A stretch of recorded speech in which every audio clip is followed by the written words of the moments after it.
බාරිගාසාවලට සාදරයෙන් පිළිගන්නවා. බාරිගාසා තියෙන්නේ රෝස කාන්තාරයේ මායිමේ. හරස් පාරවල් තියෙන්නේ නැගෙනහිර බටහිර රාජධානිවල. ඒ නිසා හැමෝම එහාට මෙහාට යන්නේ අපේ දොරටුව හරහායි. ඔබට සමෘද්ධිමත් නගරයක් තිබෙනවා උතුමාන. ඒ වගේම මිනිස්සු සතුටින් ඉන්නේ. මගේ මිනිසුන්ගෙන් මම ඉල්ලීම් කරලා තියෙන්නේ. එහෙම කළාම එයාලා ඉක්මනින් ක්‍රියා කරනවා. එහෙම එකඟ නොවන අයට අන්තිමට රජතුමාගෙන් සාධාරණත්වයක් කොහෙත්ම ලැබෙන්නේ නැහැ. එහෙනම් අපි ඒක දැක්කා. ආකාශ්, ඔයා හොඳින් නේද? ඒ වගේම ඔයා මේ ඇඳුම ඔයාට හොඳට ගැලපෙනවා. ස්වාලන් රජතුමා හරිම උදාරයි. ඒත් ඒ ඔයා නෙමෙයි නම් අද මා මෙතන නැහැ කුමරුනි. බලන්න කුමරුනි, මම දැනගත්තා ඔයා ජීවත් වෙනවා කියලා. ඔයා හොඳ සටන්කරුවෙක් බව මම දන්නවා. ආකාශ්, කිසිම අනතුරක් නැතුව වෙනද වගේම ඔබව දැකීම සතුටක්. දේවල් සූදානම් කරගන්න ආකාශ මට උදව් කරනවා. මගේ හමුදාවට ගොඩක් දුර යන්න නම් මාර්ගය සැලසුම් කරන්න වෙනවා. මං කියපු විදියට සිටියම පරීක්ෂා කරලා බැලුවද? ඔව්. ඒත් අපිට තියෙන කාලෙත් එක්ක අපිට මහේෂ්මතියට යන්න කොහොමදත් බැරි වේවි. ධර්මරාජගේ රාජාභිෂේකයට කලින්. ඒකත් එහෙමද? තව අලුත් පාරක් ඇතිනේ. බාහුබලී කුමරු මාත් එක්ක යුදෝපායක් ගැන කතා කළා. ඒක මහේෂ්මතිය බේරගන්න උදව් වේවි. ඇත්ත වශයෙන්ම එයා කළා. දවසක බාහුබලී විශිෂ්ට රජ කෙනෙක් වෙනවා. ඔහු සිංහාසනයට යන දවස වෙනකම් අපි විශිෂ්ට බලකායක් මහේෂ්මතියට යවන්න සූදානම් කරමු. ඔහුගේ මාර්ගය හරස් කරන්න නැතුව. මහේෂ්මතිය බේරගන්න ඔබේ මිනිසුන්ගේ ජීවිත අනතුරේ දානවද ඔබ? ඇයි ඒ? ඔයයි ඔයාගේ සහෝදරයයි විශිෂ්ට සාධාරණත්වයක් ඉටු කළා. ඔයාගේ දැනගත්ත මිනිසයම රාජ්‍යයෙන් වාව පිටුවහල් කළා. ඒ වගේම මටත් ඒ දේම කරන්න හැදුවා. ඒක අනිවාර්යෙන් නවත්තන්න ඕනේ. ධර්ම රාජ්‍ය සදාටම නතර කරන්න ඕනේ.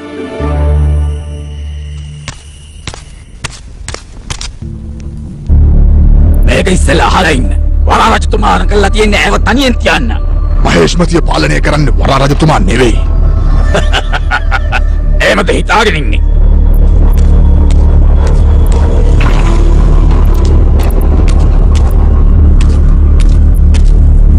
කියන්න කට්ටප්පා. ආකාශ් කියන තොරතුරක් තියෙනවද? සමාවෙන්න රජමාතාවනි. මගේ ඔත්තුකරුවා දැක තිබෙනවා. ඔහු කාන්තාරයේ දෙසට ඇදෙනවා. ඊට පස්සේ ආරංචියක් නැහැ. බලාපොරොත්තු අත්තර ගන්න ඕනේ. මට විශ්වාසයි ඔවුන් කුමාරවරු දෙන්නව සොයා ගනීවි. මගේ පුතාලා ගැන මට හොඳ විශ්වාසයක් තියෙනවා. ඒත් රාජාභිෂේකේ ඉක්මනින් ලං වෙනවා. ඒ වගේම මහේෂ්මතිය හිර වෙලා තියෙන්නේ මෝඩ මිනිහෙකුටයි වැඩ කර නැති හමුදාවකටයි. ධර්මරාජ් කියන තොරතුරු මොනවද? ඔහු වරා රජතුමාගේ සම්බන්ධය දැනගත්තා ඉඳලා උපදේශන කාමරයට වෙලා ඉන්නවා. ඔහු වැඩ කරන්නේ අසාමාන්‍ය විදියට. ඔහුගේ ඇස්වල තියෙන්නේ දෛවෝපගත පෙනුමක්. ඒ කාර්යයට ඔහුගේ මනස වෙන තැනක තියෙනවා වගේ. ඔයා මොකද කරන්නේ? මං ආරක්ෂකයින්ට කිව්වා මට කරදර කරන්න එපා කියලා. කාටද මාව නවත්තන්න පුළුවන්? ඔයාගේ මාලිගාව ඇවිදින එක. ඔයාට මොනවද ඕනේ? ඔයාට පේන්නේ නැද්ද මං කාර්ය බහුලයි කියලා? ඔව්. හරිම කාර්ය බහුලයි. කාර්ය බහුල වෙලා තියෙන්නේ හීන ගැන හිතලාද? මොකද්ද? ඔයා තනියම වාඩි වෙලා ඔයාගෙන පස්තවල වෙන අතරේ මේ රාජධානිය ඔයාගෙන් ගිලිහිලා යාවි. ඔයාට පාරක් පෑදුනා. ඔයා ඉක්මනින් රජ වේවි. ඔයාගේ හතුරු පිටුහල් කරා. ඔයාට විරුද්ධ වෙන හැම මිනිසෙකුටම විලංගු දාලා තියෙන්නේ. ඒත් ඔයා කරුවලේ තනියම වාඩි වෙලා ඉන්නවා. මට මේ දේවල් මෙහෙම වෙනව දකින්න ඕනුනේ නැහැ. මට ඕනුනේ රන්වන් යුගයකට ගෙනියන්න. ඔයාට ඒ දේවල් කරන්න පුළුවන්. රජ කෙනෙක් වුණාට පස්සේ හැමෝටම තේරෙයි ඔයා විශේෂ කෙනෙක් කියලා. එහෙමනම් අපි පටන් ගමු. අපි ශිවගාමිගෙන්ම පටන් ගමු.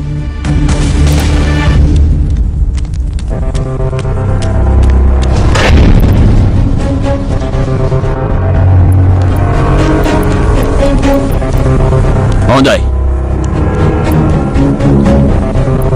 නෑ මේක උපායක් නෙවෙයි. මං ඔබට මේ නිදහස ලබා දෙනවා.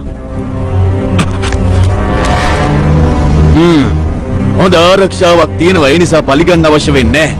යුදපටියා වේදනාවෙන් ඉන්නව බලන්න අවශ්‍ය නම් යන්න ക്ഷേම භූමියට. අර කාන්තාවයි කොළුවයි ඉන්න තැනට. ස්වරාවන්ට දැන් හැම දෙයක්ම ලැබිලායි තියෙන්නේ. ඒත් එක දෙයක් ඔහුට අඩු බව ඔබ පෙන්වා දෙන්න ඕනේ. ඒ තමයි සතුට. ඇයි? ඔහු මාව අව탁සේරුවට ලක් කළා. අන්නේ අපහසයට ඔහුට දඬුවම් ලැබිය යුතුමයි.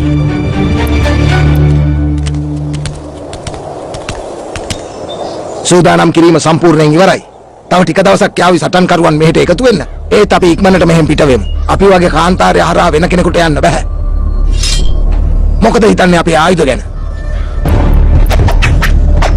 මේක හොඳ තියුණු තලයක්. ඒත් මහේෂ්මතියේ වාහනේ අභිභවන්න පුළුවන් වෙයිද? අපි ඒක ඉක්මනට ලබා ගමු. මේක නේද ඔයාට උවමනා වුනේ? ආපහු මහේෂ්මතියට ගිහිල්ලා ඔයාගේ උපන් උරුමය ලබා ගන්න.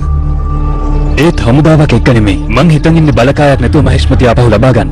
ඔයා හොඳ මිනිසෙක් බාහුබලි කුමරුනි. ඒ වගේම ඔයාගේ තීරණෙත් නිවැරදි. අපි මහේෂ්මතිය ගන්නකොට සමහර විට පුංචි ලේ වැගිරීමකුත් වෙන්න ඉඩ තියෙනවා.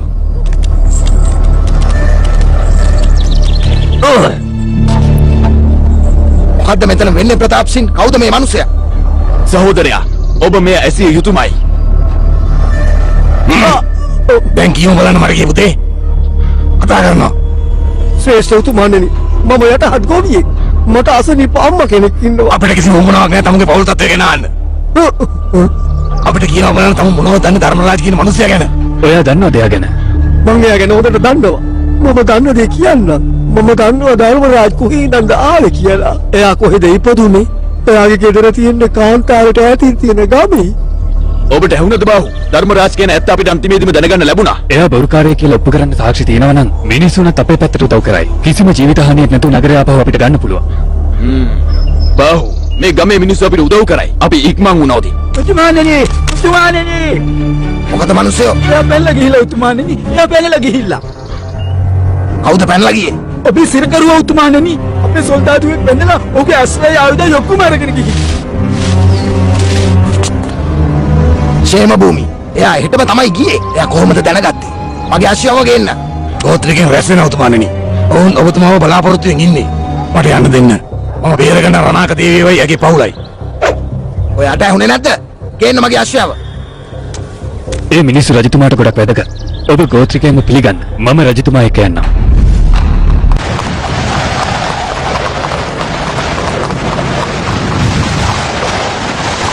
එයාට ජීවත් වෙන්න ඉඩ දුන්නේ මම. එන්න බාහුබලි. අපිට පරක්කු වෙන්න බෑ. ඔහොම ඉන්න සුරාවන් අපිට මෙහෙම අවදානමක් ගන්න බෑ. එන්න.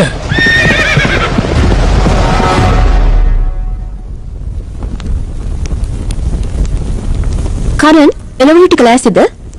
ඔව් අම්මේ. එහෙනම් ඒ ටික භාජනයකට දාන්න. මට ඕනේ. ඉන්න. ඔයාට ඇහුණද ඒක? සමහර විට සත්තු වගේක් කැලෑවින්දලා ඇවිල්ලා ඇති. මං ගිහින් බලන්න.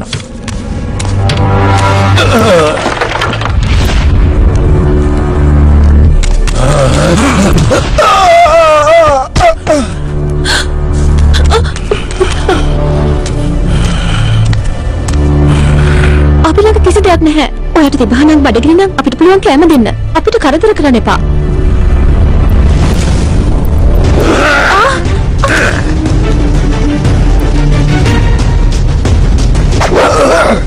ඇයි? අපි ඔයාව දන්නේවත් නැහැ.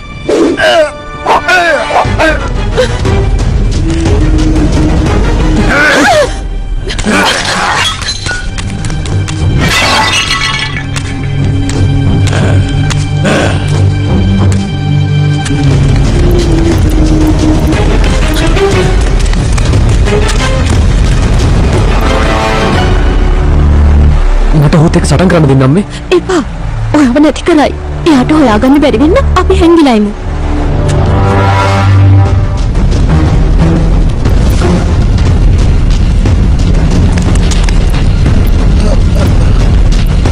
මොකද උනේ? ඔයාගේ බිරිඳ ඔයාගේ පුතා කොහෙද? බුදුේ හිටපු මිනිහා. එයා තමයි ආවේ. එයාලා කොහෙද? එයාලා හැංගෙන්න කැලේ පැත්තට දිව්වා. එතන ප්‍රශ්නයක් නම් අනේ එයාව බේරගන්න. මං අරගෙන එන්නම්.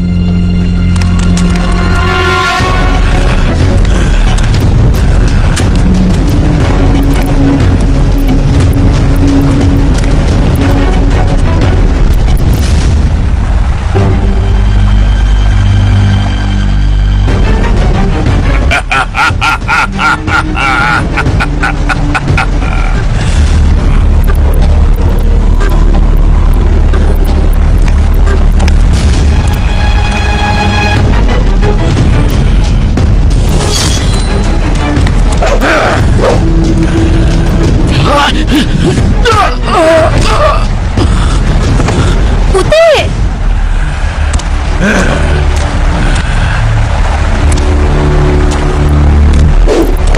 එපා!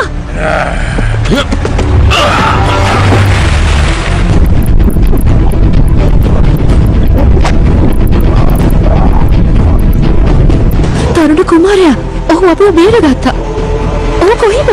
ඔයා යාළුව දැක්කද පුතේ?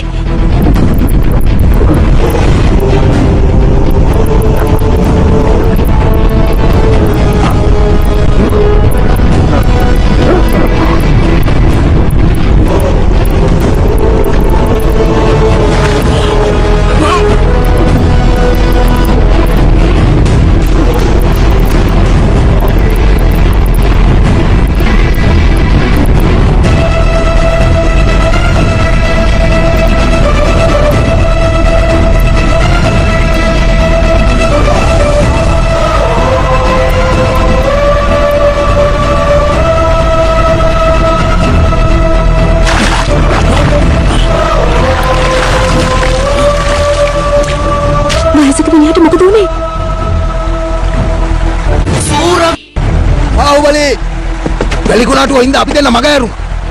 රණාක දේවි, කරන් සිං ඔයගොල්ලෝ හොඳින්ද? තරුණ කුමාරයා අපව බේරගත්තා. ඔබට ස්තුතිවන්ත වෙනවා. ඔයාලට මොනාරි වුණා නම් එහෙම ඔයාගේ හඬ මේ මුහුණ මං කවදාවත් ඔයාව ළඟට දැකලා නැහැ. කොහොමද? රණක දේවි, රණක දේවි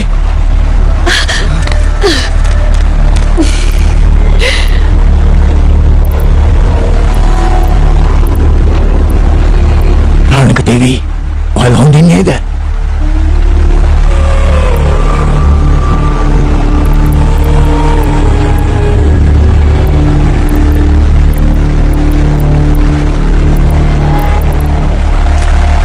මේ ණය ගෙවලා ඉවර කරන්න බෑ බාහුබලි කුමරුනි.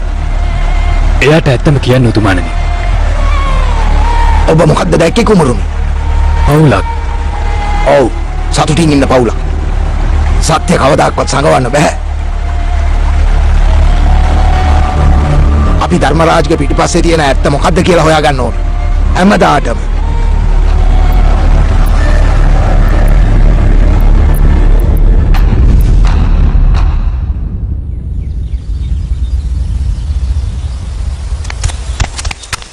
ඔයා හිතන්නේ මේකද තැන? මේක තමයි අර මිනිස්සයා කිව්වේ. සමහරු බොරු කියනවා රත්තරන් වෙනුවෙන්. මිනිස්සු එහෙම කරනවා. ඔයා කාව හරි විශ්වාස කරනවද? අනිවාර්යයෙන්ම බාහු. මට විශ්වාසයි.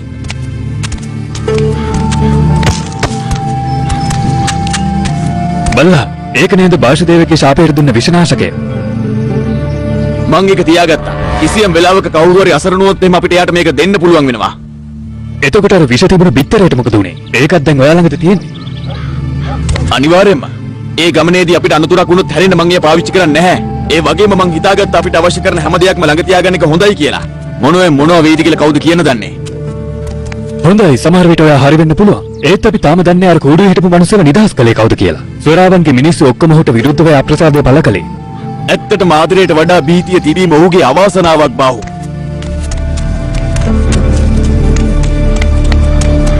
වෙන විදිහට එයාලා ඔයාව හඳුනගත්තා.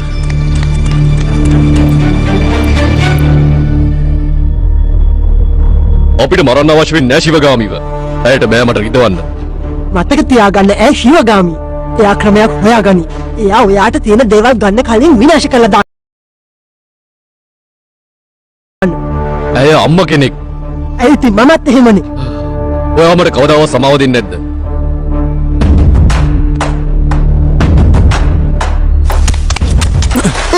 මොකක් දිහාද බලන්නේ ඔය?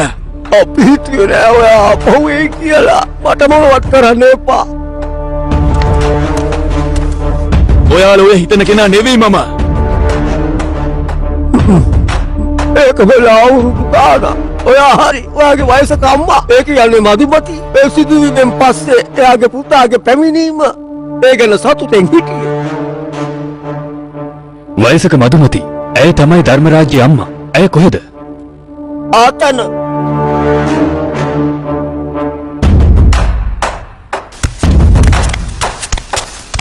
අම්මා, ඔයාද ධර්මරාජ් කියන කෙනාගේ අම්මා?